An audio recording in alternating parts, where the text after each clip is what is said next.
Good day to all of you. Welcome to the program Agenda via Signal TV channels 8 and 250 and on facebook.com/onenewsph.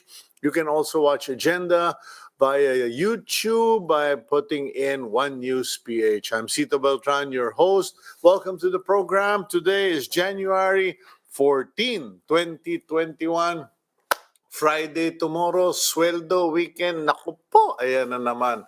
Yung 9th worst traffic area in the world, magpaparamdam na naman po bukas. In any case, for all of you, our friends in the provinces, kayong mga nandyan sa probinsya, stay na kayo dyan. Ako po gusto ko na rin tumira sa probinsya at medyo ginagawa na natin yan ng proseso. Slowly but surely, we want to fully reside in our place in Lipa City, in Batangas.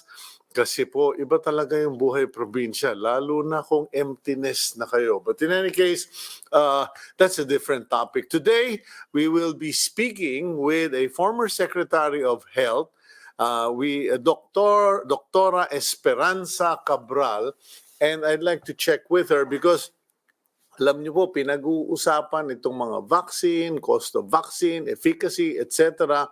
But no one is really talking long-term, where yesterday I read an article that basically said the vaccine, if you get it today, January 14, it will cover you for January 14, 2022. By the time January 2022 rolls in, then you had to have a new vaccination again. And so, medyo hindi yata natin naiisip yun. Kasi may mga cost factor, may mga contracts, etc. Yung bang mga vaccination program at saka medyo parang kailangan malaman natin ano yung sino ba dapat ang may vaccination program at paano. Kasi parang nangyari, nagkahatian, is it being done correctly? In any case, let's find out from an expert and a veteran of health. Now, after Dr. Esperanza Cabral, we will visit Quezon Province. Puntahan po natin yung aking, well, patayin niya ako pag tinawag ko siyang Tito Danny, pero Kuya Danny. Let's visit Governor Danilo Suarez of the province of Quezon because medyo, alam nyo, malapit din sa puso ko yung Quezon. Ako, nung bata-bata ako, nung nasa college ako, madalas kami sa Agdangan, Quezon. Ang balita namin, yung Octa Research Group, medyo na-alarma sa dami ng kaso ng COVID dyan po sa Quezon Province. Saan ba sa Quezon medyo madami? Alamin natin. Doon ba sa syudad ng Lucena or sa mga barangay o bayan? And then, of course, medyo I remember a few weeks ago or a month ago, a few weeks ago lang yata yun, medyo binaha sila. Kamustahin natin ang probinsya ng Quezon. And last but not the least, we want to feature the Philippine Children's Medical Center. Kung hindi po ninyo alam, ngayon malalaman nyo na yung Philippine Children's Medical Center, ayan yung ating primary, yan yung number 1 hospital natin pagdating sa mga bata, mga sakit ng bata. You know, they're the lead, they have all the experience, they have all the experts, but apparently because of COVID-19, their pediatric blood bank now needs to call out to all of you, makiusap sa inyo, manawagan sa inyo, natawagan nyo naman sila, tulungan nyo sila to resupply their pediatric blood bank. Kasi yung mga donors daw ng dugo in the past, lalo na yung mga kumpanya, medyo nalimitahan because of the lockdowns. Nagtatanong nga sa akin, yung isang doktor doon, sabi, baka may kilala ka, may mga kumpanya ka na pwede naming malapitan. So, we will feature Dr. Jeffrey Romano, blood bank physician of the Philippine Children's Medical Center. In the meantime, the time is 8:06 ng umaga for the live show of Agenda, but you can watch us at 5:30 this afternoon, early evening, late afternoon. Depende sa dilim ng kalangitan, ano. But in the meantime, let's go to the front page of the Philippine Star. Dumating na, ayan po, no? The more contagious variant of COVID-19, which was first found in the United Kingdom, has been detected in the country, says the Department of Health. The UK variant was detected in a Filipino who arrived from the United Arab Emirates last January 7. Next up, Sinovac vaccine shows 50.4% efficacy in latest test in Brazil. So, ayan, medyo naiiba yung kinalabasan kasi may mga nagsabing hindi, mas mataas. Ayun po, okay, nilabas na. That it is only 50.4% efficacy. It has efficacy. This as President Rodrigo Duterte vouches for the Chinese-made vaccine. Although the president also said that local governments are free to negotiate for their preferred shots. Bukas po, I'm writing a column in the Philippine Star where I'm going to make a go at this issue because at the rate we are going, many of the local government officials, mayors that have spoken about the vaccine have expressed their preference for the AstraZeneca vaccine. Ino-order ng national government Sinovac vaccine na akala ko 2,000 something lang. Aba, 3,600 pala yung combined dose ng Sinovac. Yung AstraZeneca, sabi ni Mayor Rex Gatchalian, 500 lang yung combined dose. Sabi nung sa Office of the Senator Angara, Sani Angara, ay 610. Ay nako po, ayan na ang problema natin kasi yung price difference, that's a legal issue. Pagkatapos yung efficacy, Sinovac is 50.4%, Sinovac is 70%. Doon po sa Australia, meron nga isang health expert, ayaw pa doon sa 70% ng AstraZeneca. Gusto yung 95% ng Pfizer. So that's going to be an issue. Please read my column tomorrow in the Philippine Star. In any case, he is saying that local governments are free to negotiate for their preferred shots. Okay, speaking of vaccines, the government is planning a nationwide information drive to discuss the country's vaccination program. Yan na nga yung sinasabi kasi mag-invest kayo sa information drive. Huwag puro spokesperson, puro politika, puro politicization of government projects because the government has a lot of good projects. Pati ang DOH, may magagandang ginagawa yan.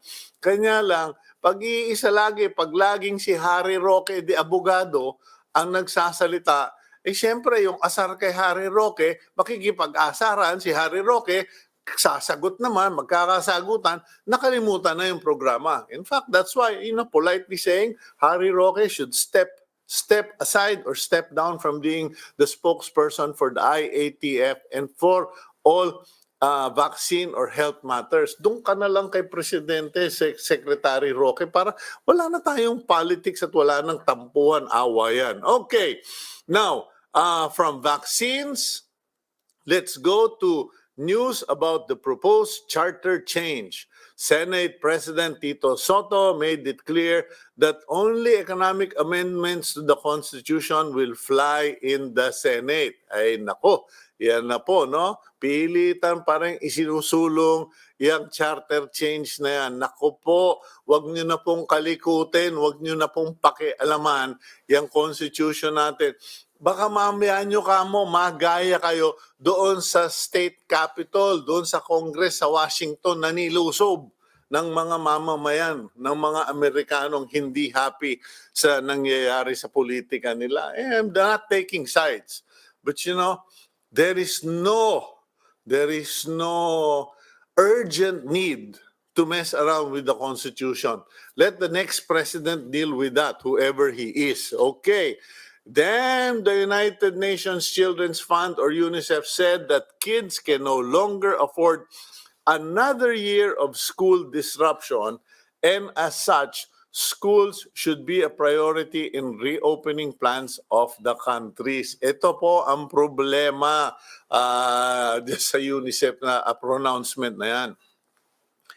It is said, at least that's what's been coming out in the press releases and in the media, that the COVID-19 variant, the UK variant, tinatawag dito B117, kahapon may nabasa ako, N501Y, is a type of virus that is 70% more hawable, more communicable, more virulent, 70% na mas malakas makahawa yung variant na yan. Ang problema, mas malalakas tamaan mga bata. It affects young children, okay, 10 to 15 years old yata, or basta yung range na yon. Yung bang mga ayaw nating palabasin ng bahay ngayon dahil nga pinag-iingatan natin sila, lumabas pa itong variant na ito. And then, mind you, pag-uusapan namin ni Secretary Cabral yung variant na yan at saka mga mutation. In any case, that's the news on the front page of the Philippine Star. Okay? And hindi po natin nabanggit yung picture ni Prime Minister, Indonesian President Joko Widodo. Doon sa Indonesia, meron na silang vaccine. Yung Sinovac yata ang ginagamit nila doon. Meron na silang vaccine against COVID-19. Dito sa Pilipinas, meron na rin tayo. Meron na rin tayong UK variant ng COVID-19. Hindi bakuna. Okay, let's go to our first interview. Nako po. Let me catch my breath. Let me slow it down. Dr. Esperanza Cabral was the health secretary during the Arroyo administration from 2009 to 2010. She is also a cardiologist and clinical pharmacologist. Secretary Doctor, good morning, Madam. Good morning, Cito. Magandang umaga sa iyong mga taga-subaybay. Okay. Happy New Year, Ma'am Cabral. And siguro first question ko sa inyo, ano ba ang observation nyo dito sa vaccination program ng gobyerno? Kasi may mga taong nagtatanong, meron ba talaga, if you were in your time, how does the DOH put out or roll out vaccination programs?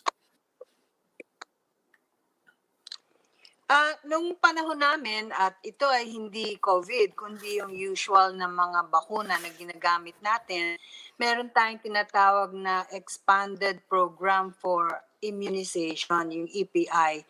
And we are able to provide vaccination services dun sa mga kabataan from newborn hanggang elementary school age na nangangailangan ng mga bakuna.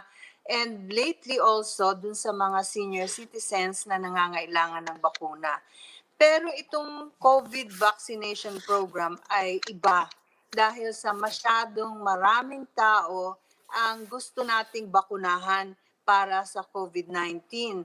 Ang goal na sinasabi ng ating pamahalaan ay to provide vaccination for free to 70 million Filipinos. At yung iba ay siguro makukuha nila yung bakuna nila from private sources. Mm-hmm. Now, how long what would be the realistic makatotohanang panahon para magawa yon? If if the government were to start today, how many months or years will it take? Dun sa 1 to 2 million Filipinos na binabakunahan ng Department of Health with about 6 or 7 vaccines, nauubos yung buong taon to do that. So kung 70 million na tao ang kailangan nating bakunahan within 1 year, ibig sabihin nun, sa isang buwan, kailangan magbakuna tayo ng 6 million Filipinos. Now, is that realistic or is that even possible, Secretary Cabral? Well, I hope it is possible with the government because they need to improve the efficiency of vaccine delivery. They need to open up vaccination centers. They need to train more people to provide the vaccines and to provide information about the vaccine that they are getting. So, napakalaking undertaking talaga. Pero, kung gusto natin, kaya natin gawin.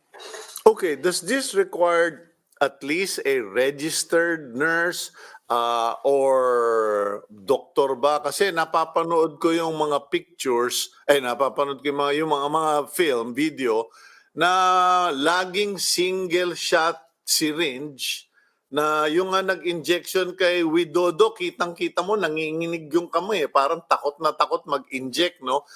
Dito sa COVID-19 or in vaccines, pwede bang kunyari, tinraining ka lang paano magturok kahit na hindi ka nurse para lang magawa ka agad? Pwede. Sa ibang bansa, kunyari sa United States, ginagawa yung pagbabakuna sa mga pharmacies, yung mga tao lamang dun sa pharmacy ang nagbibigay ng injection dun sa mga tao na pumupunta doon. Wala namang batas na nagsasabi na hindi pwedeng mag-injection ang isang lay person. For example, kung ikaw ay may diabetes, pwede mo namang inject ka ng insulin yung sarili mo. So, hindi problema yun. Pwedeng gamitin, hindi lamang physicians, nurses, at iba pang health workers. Kung kinakailangan ay pwedeng bigyan ng pagsasanay ang iba pa na hindi dating health workers. Pwede na rin nating i-enlist yung mga veterinaryo, ano? Pwede. Dentista, veterinaryo, lahat yung pwede. Miski ikaw at ako pwede. No, ako, sanay ako mag-injection ng baboy at manok. Oo.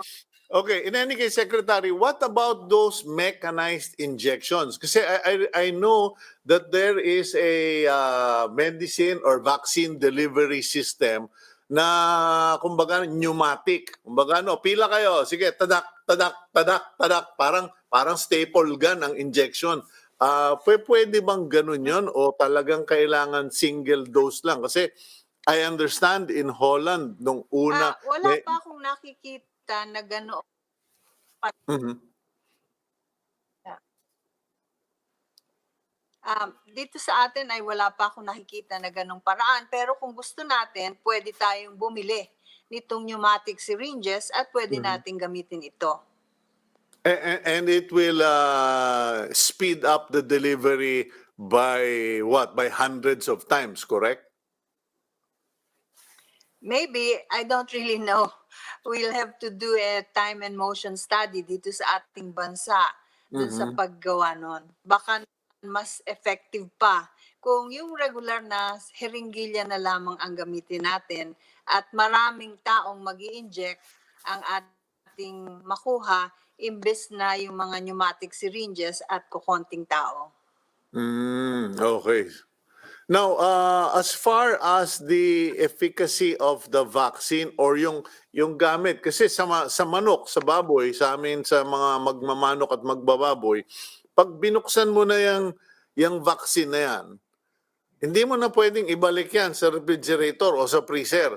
Once open, must use and then must dispose properly or burn the container. Dito ba sa COVID vaccine na ito, ano ba yung mga handling issues? Kasi napapag-usapan yung mga storage. Sabi ko, di ipunin nyo lahat yung sub-zero na mga freezer na ginagamit natin sa beer.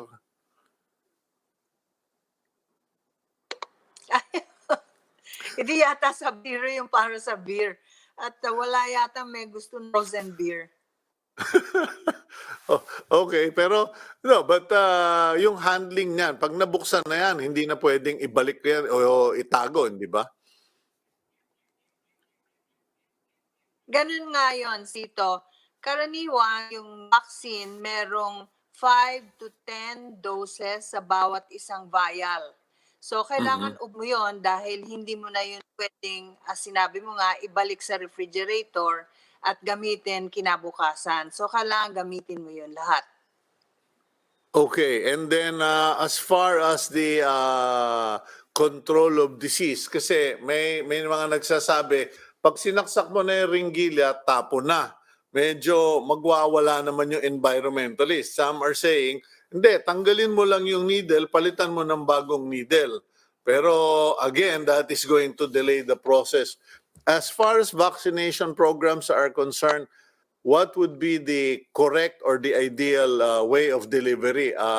Removing the needle, replacing with the new needle, or just using completely new syringes? Usually single use, yung needle at saka syringe. Pero Mhm. pwede actually na multiple doses ang ilalagay mo sa isang hiringgilya at ganun nga Mhm. papalitan mo na lamang yung karayom na ituturok mo dun sa tao. Mhm. Maraming gamot na pwedeng gawin yung ganon.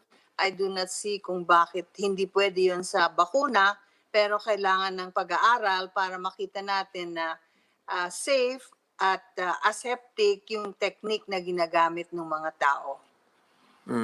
Okay. Now, Secretary, matanong ko lang, no, as a former Secretary of Health, you are very experienced with vaccines. And I read yesterday an article that pointed out, yes, we have the vaccine, and yes, people can be vaccinated in 2021, but be reminded that in 2022, you have to vaccinate again.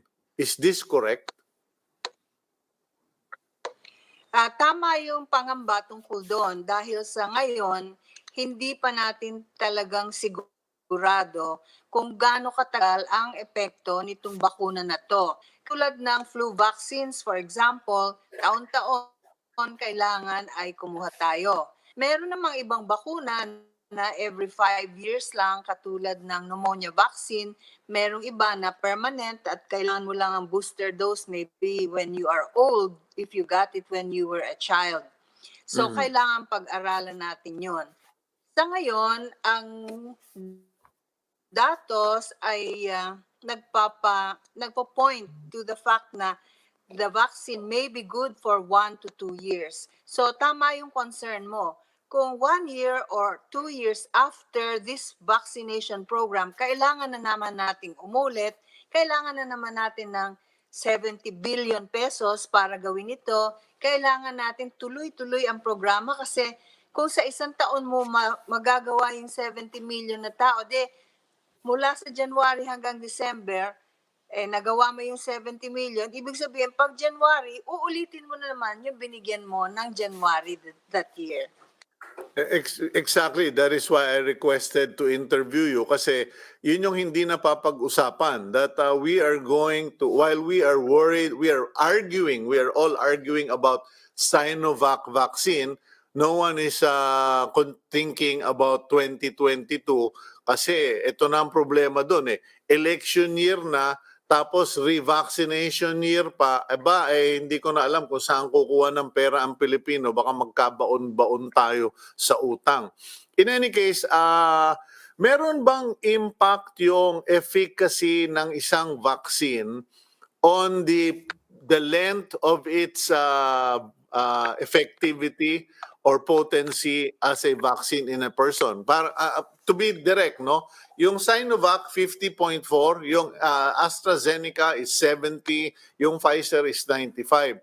Does the efficacy rate also suggest na pag mas mataas ang efficacy, mas matagal ang period of coverage ng isang tao? No, Sito. It's a different issue. The efficacy rate is different from the length of efficacy. So magkaibang issue yun. Pwedeng magkaiba ang efficacy rate pero pareho ang length of use. Coverage. Pwede rin naman na pwede rin naman na pareho ang efficacy rate pero magkaiba yung length of use. Okay. Di po ba may iba-ibang platform? Merong RNA platform, merong live platform, hindi ko na alam kung ano yung mga platform. Depende ba, pinag-uusapan ba yan ng mga tiga-DOH, ng FDA? Kasi we are a third world country. We have very limited resources and budgets. Di syempre, kung ano yung mas mahaba, yun ang dapat nating puntahan. Yan ba ay napapag-usapan doon sa assessment? Kasi no one seems to have talked about that.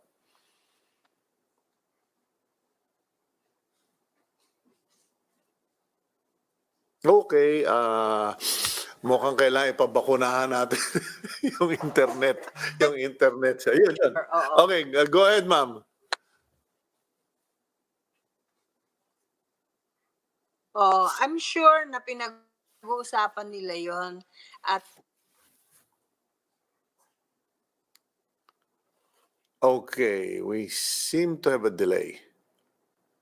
Okay, medyo nagka-problema tayo dyan, but we will check on the signals and see if we can still retrieve our line with the former DOH Secretary Cabral, Esperanza Cabral.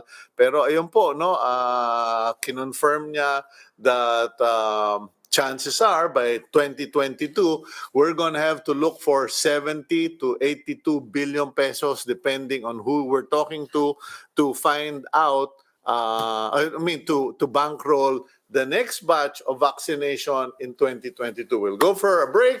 We'll be right back here on Agenda.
Okay, you're back here on Agenda, and I believe we have former DOH Secretary Esperanza Cabral back with us.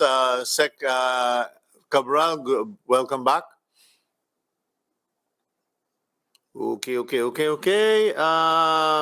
Okay, so, well, let's just move on. Medyo mahirap talaga po pag tayo ay namumroblema sa ating internet connection.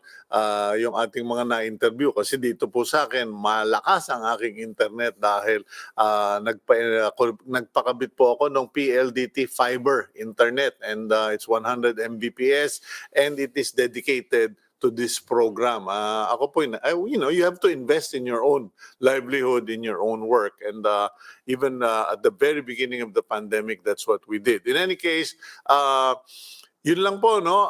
Just for you to understand, yung bakuna po, good for 1 year usually, except kung mga special yan, yung 5 years para raw sa pneumonia. And then meron yata yung, actually, it comes as a form of parang bakuna na rin. Pero yung bang bawal buntis sa sa Europe, sinasaksakan ka. Ewan ko kung paano ginagawa yun. Oh, nakabalik daw si Doc Cabral. Secretary, welcome back. Thank you, Cito. Okay, ma'am. My final question is yung tungkol dito sa mga vaccine na ito. We've established that, okay, there is a limited period of effectivity yung vaccine, either 1 year or 5 years, depending on the purpose and the claim of the manufacturer. Clearly, we're going to need more money in 2022 to order vaccines for 2022. How long does it normally take the DOH to order, to negotiate, to stock up for the vaccines if we're going to use them for 2022? Well, longer than we want. Usually it takes about half a year between the time you put out an order for bidding for the vaccines and the time you actually get the vaccines delivered to you.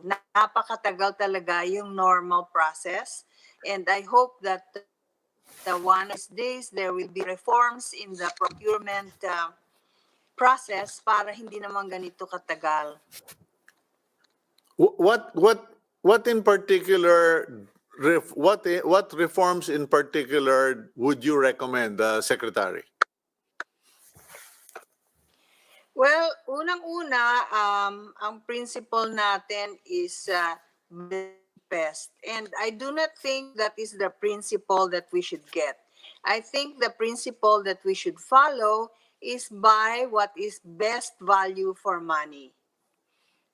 Susunod, napakaraming kailangang pumirma, napakaraming proseso na kailangan daanan yung pagbili ng kung anumang commodity, whether it's for health or miski lapis or papel. So siguro ay kailangan tignan natin kung paano natin ito mapapabilis. Kasi sa ngayon, and perhaps it is understandable, ang premise is everybody is corrupt until proven otherwise. Kaya tuloy, napakadaming safeguards na inilalagay nila, yung mga corrupt issues, yung mga corruption issues, hindi naman nasusolve nito. Ang nangyayari lamang ay bumabagal ang proseso dun sa mga kailangan nating gamitin. Okay, well, I hope that our friends in Congress who are watching the program, kahit na ilan lang sa kanila, ay ma-address yung issue na yan. Kasi totoo po yung sinabi ninyo, yung mga presumption of corruption, but never addressing the red tape and the process. Thank you very much, Secretary Cabral, for your time this morning. I do hope you stay healthy, strong, and have a happy new year ahead of you. Salamat, Cito, sa inyo rin. Okay, that's Secretary Esperanza Cabral. Ayun po, na pagliwanagan na niya, no? Na nag-aaway tayo over the Sinovaccine, the efficacy, the price, etc. Pero nako po, baka pagdating ng 22, ayan na naman, bagong problema, bagong pangangailangan na naman po. Okay, now from here, let's move on to our kuya in the province of Quezon. Kuya po, kasi nakakatanda siya sa akin. Pag tinawag kong tito ito, baka masapok ako. Let's speak with Governor Danilo, Danny Suarez of the province of Quezon para malaman naman natin yung kanilang situation. Sir, good morning po. Ay, magandang umaga. Magandang umaga sa iyo mga taga-panood at sa mga nakikinig sa programa mo ngayong araw na ito. Okay, magre-request sana kami ng update kasi napabalita na isa kayo sa mga areas of concern tungkol dito sa COVID-19 cases. Gusto lang namin i-verify mula sa inyo, totoo ba na tumataas ang mga kaso dyan sa Quezon? Malaman na rin namin saan sa Quezon at bakit. Okay, okay, Cito. As of now, as of today, ang active cases ko ay 362. Okay. Ang recovery ko doon sa mga nagkasakit ay 5,976. At ako ay nakikiramay sa mga nasawi. As of now, ang total na mortality ko ay 200. By far, we are the lowest compared to other provinces within the region. Ang attack rate namin ay 29 per 10,000. Maganda yung rate na yun, pero gaya na ng sinabi ng Okta, lagi kaming issue of concern kasi biglang nag-shoot yung aming infection. I attribute that because of the holidays, ito. Itong nakaraang Christmas, nasira yung ating mga protocols sa social distancing. Pangalawa, nilip natin yung alcohol ban. Alam mo ako, I'm not in favor really of lifting the alcohol ban. Well, anyway, that was the decision of the Interagency Task Force. Kaya ang aming recovery is 92%. At which is 3.05, and that is pretty acceptable. Ang WHO went to my province, they stayed there for 3 months. Nagrenta sila roon, pinag-aralan nila yung cases namin, not because they are concerned, but they want Quezon to be a study case. Ano ang ginagawa namin? Ba't mababa ang mortality namin? Ba't mababa ang aming infection? At saka yung recovery program na ginagawa. So that's the situation now dito. Okay, so nakaapekto lang sa inyo yung Christmas holidays, yung pagtanggal ng ban on liquor. Pero if I'm not mistaken, over the Christmas holidays, Governor, may mga parte ng Quezon that were flooded. Am I correct? Baka naman, alam mo na, baka guni-guni ko na lang yun. Pero natatandaan ko, pinapakinggan kitang ini-interview ka na may lugar na nabaha-baha kayo dyan. Dito, totoo yun. Sukay kami ng lahat na bagyo. Dumaan sa amin lahat. All of them. But kanya-kanyang lakas, ano? Yung Quinta, Rolly, ang tinamaan yung Central. Ang malaki ang nasira ay yung Ulysses. Practically flattened may General Nakar, Infanta, and Ria dito sa Pacific area. Pero mabilis naman yung aming recovery dito. And at the same time, considering na medyo advanced din yung aming weather prediction area sapagkat ito yung isang kumpanya na pinundat na pag-aari ko before I enter politics. May weather projection radars kami, mga Dopplers. So mga weeks before, alam na namin kung gaano kalakas, rainfall, rain precipitation, may idea na kami. Kaya nakapaghanda kami. Wala pa yung bagyo, we are prepared for it. Okay, so medyo okay na kayo dyan. Pinag-aayos na lang itong sa COVID. Ngayon, kayo ba, mamimili rin kayo o naka-order na kayo nitong bakuna para sa COVID? Because apparently the President himself said, bahala na kayo kung anong gusto nyong brand, anong klase, bahala kayo. Ito, thank you for the question.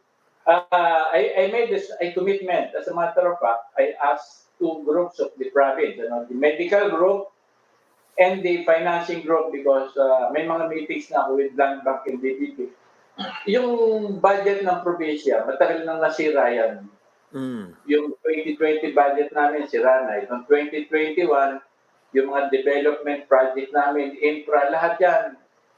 Set aside muna, gawa nga nitong issue ng COVID.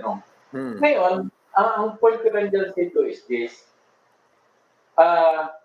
My marching order is to avail 1 billion peso with the intention na ang buong population ng aking probinsya ay pwede namin maturukan pag nandiyan na yung available vaccine. But it's up for the medical group to tell me which is the most effective, yung sinabi mong efficacy, at it's up for the lending group. Kasi as of now, ayan, tama-tama, Cito, tumawag ka sa akin, nag-usap tayo, ang borrowing capacity ko is 3.8 billion. So I can borrow money up to 3.8, and so far I think 1 billion is enough to effectively deploy vaccination to the entire population of my province. Okay, so kakayanin, mangungutang kayo, pero may masama akong balita sa iyo, Kuya Danny. Doblehin mo na yung uutangin mo kasi 2022 magbabakuna kayo ulit. Aray ko po, yan na. Kanya ako na lang, inaaway na ako ng marami, bearer o bad news daw ako. Eh sabi ko hindi, ako ay executive consultant, sinasabihan ko na kayong lahat, pagplanuhan nyo na yung 2022 at puputi ang buhok nating lahat.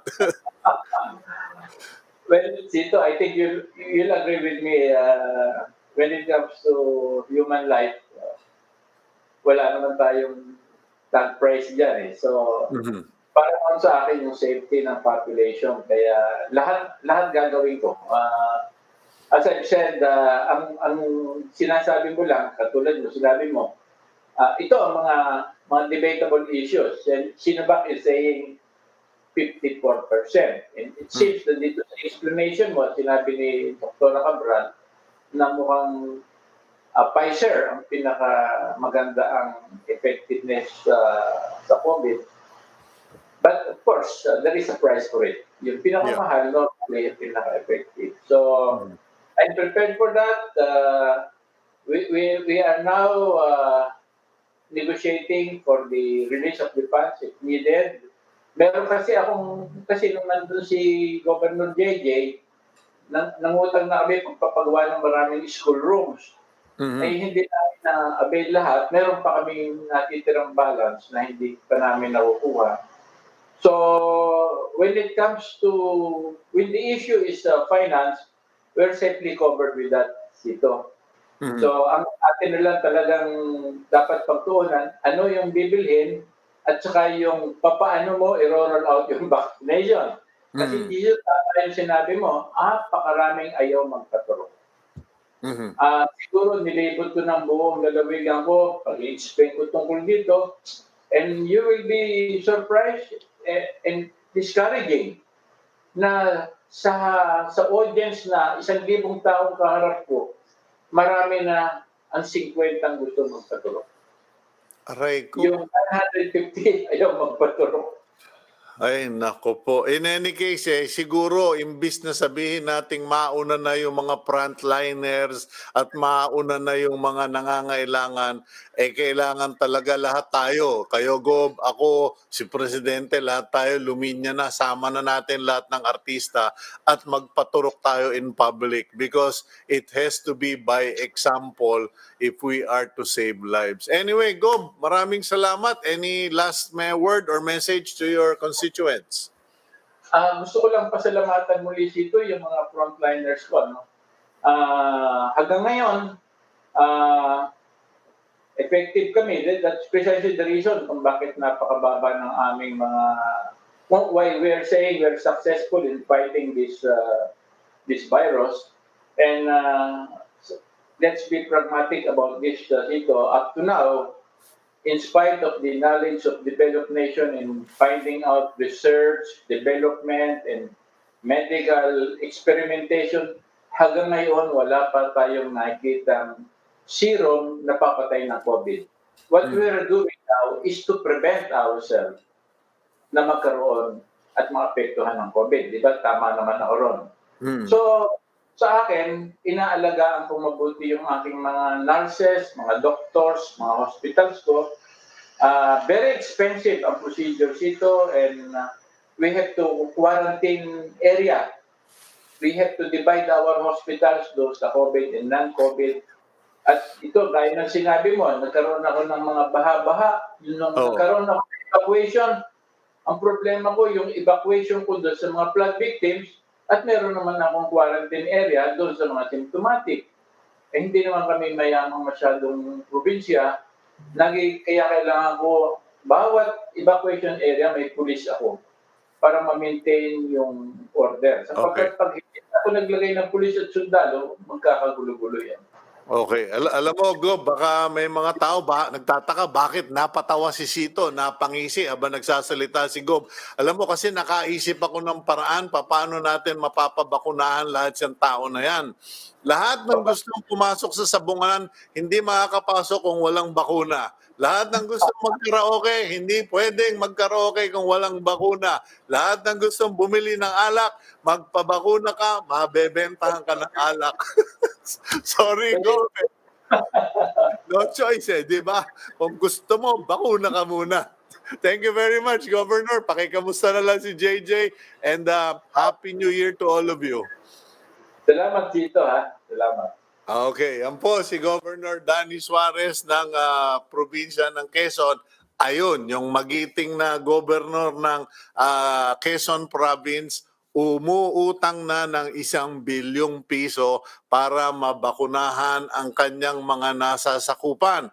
Ang problema, karamihan natakot na dito sa mga daldal ng mga anti-vaccine people. Ako na po magsasabi sa inyo, bahala kayo dyan. Aba, yung aming isang pamangkin nandoon sa Amerika, nakaschedule na para mabakunahan. Ayun po. Ang sabi, hindi, teka muna ako. Hintayin ko muna yung mga ibang kaibigan ko magpabakuna. Abangan ko, bantayan ko sila. Ayun, ang nangyari, yung mga kaibigan niya ang nagbantay sa kanya sa emergency room. Nurse kasi siya, hindi siya nagpabakuna, tinamaan siya ng COVID. Ako po, ulit ko sinasabi yan, kamakailan lang nagpabakuna ako ng pneumonia. Last year, nagpabakuna ako sa flu. Yung anak ko, dengue, lahat ng bakunang available, binabakunahan. Alam niyo po, hindi na po pinag-uusapan yung COVID vaccine na bakuna yan. Whatever you want, sabi nga ni President Duterte, bahala ka mo diha. Basta magpabakuna tayo. We'll go for a break.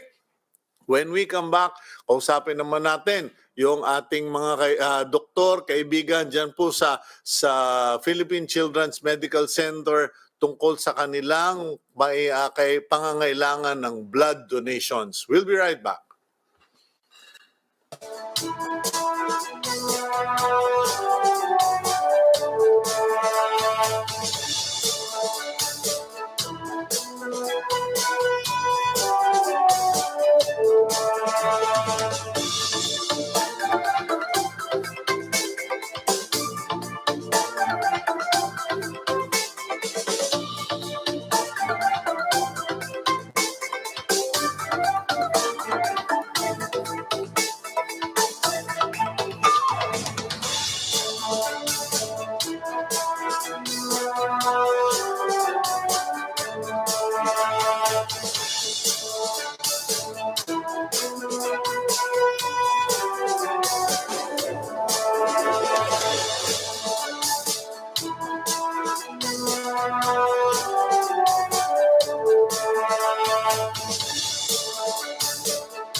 Okay, you're back here on Agenda and we are still connecting with our next interview.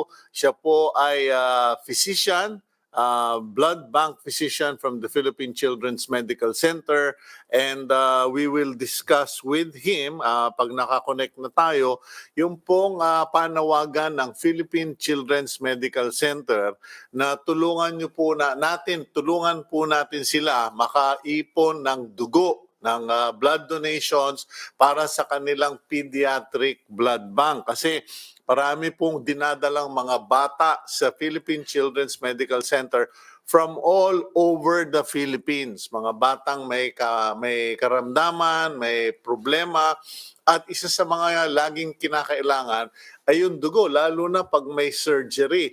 Ang problema po, nung nagkaroon ng COVID-19, we had a limitation or access problem of for blood donors. So, while we are connecting, allow me to just read all of these requirements or these guidelines. The Philippine Children's Medical Center is calling for blood donors. Basic requirements of a donor: weight must be at least 110 pounds or 50 kilograms. Kung kayo po ay payatot, anemic, wag na po, no? Kasi medyo underweight kayo. Kumbaga sa boxing, hindi kayo papasa doon sa weight category. Ang pulse rate, yung pulso, dapat pumapalo ng 60, sa pagitan ng 60 and 100 beats per minute. Kasi, nako po, pag mababa ang inyong pulse, tapos blood pressure below 1, dapat naman yung blood pressure naman below 180 to over 100 during the donation. Kung high blood kayo, wag na rin. Baka mamaya kayo pa ang ma-hospital. Puntahan natin. Let's talk to Dr. Jeffrey Romano. He is a primary care physician with more than 10 years of clinical experience and a member of the American Society of Clinical Pathologists International, blood bank physician from the Philippine Children's Medical Center. Doc Jeffrey, good morning to you.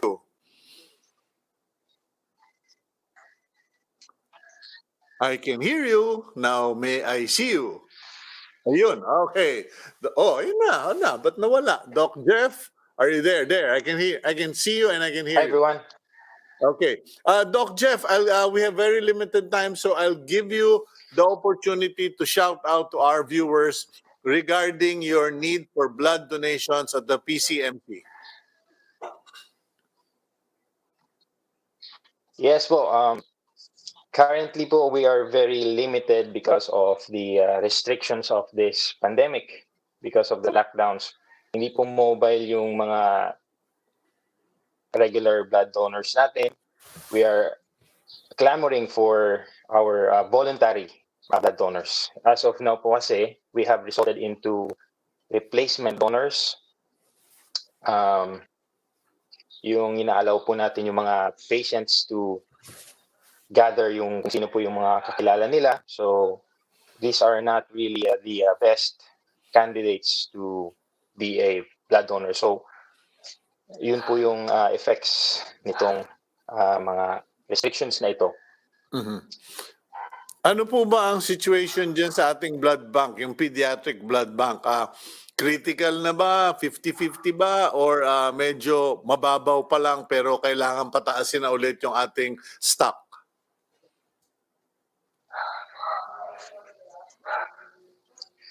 Yes, sir.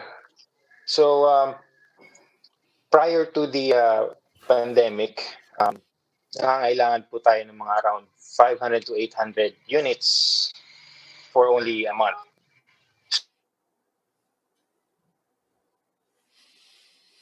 Okay, mukhang may delay tayo dito kay Doc at maubusan tayo ng oras. So I apologize to Dr. Jeffrey, pero siguro babasahin ko na lang Dr. Romano yung mga guidelines para mapabilis, no? Like I said, the donors must weigh at least 110 pounds to 50 kilograms, pulse rate between 60 and 100 beats per minute, blood pressure must be below 180 over 100 during the donation.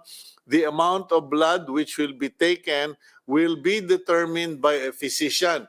It will depend mainly on your body weight and does not exceed 450 ml.